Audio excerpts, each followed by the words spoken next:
Vulnerability is oftentimes viewed as a weakness, and unfortunately, I was one of those who did.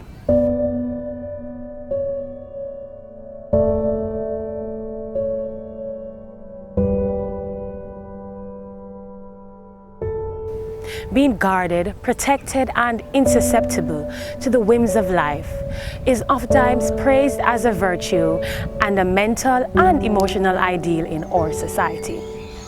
For years, I shielded myself through limited interactions, secrecy, and denial. I believed in putting up a facade even when I was falling apart because I thought it was a display of strength. This was a misconception. I've always enjoyed being in a dark room because it creates an aura of peace and tranquility. Now there's a saying that if you like darkness, your deeds are evil. Now my deeds were not evil, but it was an outward expression of who I was internally.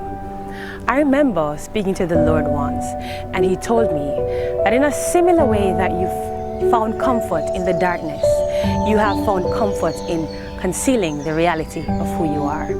This was a resounding fact. For years, I struggled with stoic independence. It took a lot for me to begin opening up to others and sharing about the things that really affected me, like finances, career, acceptance, confidence. I remember being invited by a friend of mine to speak at her event. While I felt honored, I was extremely scared because the truth is, I didn't believe I had what it takes to be a speaker. I recall going to the event and I delivered my speech, but I hurriedly left because I didn't want to have to deal with the caliber of people who was in attendance. Of course, there's always a meet and greet session, and in that meet and greet session, you have to tell people who you are, what you're doing, and I wasn't ready to expose anything about me, my emotional standing, my professional standing, anything. And so I hurriedly left, hoping that nobody would really know who I was.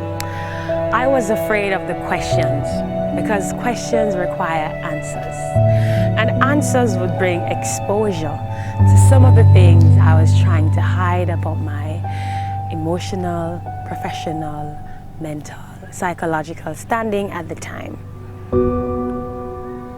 I was afraid to accept my reality, and God exposed the things I was using to validate my worth. I was disqualifying myself from opportunities based on my own preconceived notion of who a speaker ought to be. I didn't have many wholesome friendships because though I was interacting, I wasn't connecting. Good friendships are made and sustained through communication, and communication is more than just talking. It's about an exchange of ideas, of thoughts, of passions, of failures, of dreams and successes. And while others were pouring into me by telling me or sharing with me things they were being bothered by or things that were affecting them, I was not reciprocating. And so that was an affront to the very accountability I was trying to foster in people's life, because people were pouring in me and I was not pouring in anybody. The friendships that truly matter are those that connect at the heart level. And over the years, I have learned to move into a heart-to-heart connection instead of settling for surface interaction. And that has really brought life and vibrancy to my life. God has truly placed people in my life who I can share with, who I can exchange my thoughts and ideas with without being judged. And so I have learned over time to reciprocate in being accountable to others and being open to others just as they're open to me. I'm not fully over my fear of vulnerability, but every single day I'm striving to reveal parts of me and my story that I've held on to for a very long time.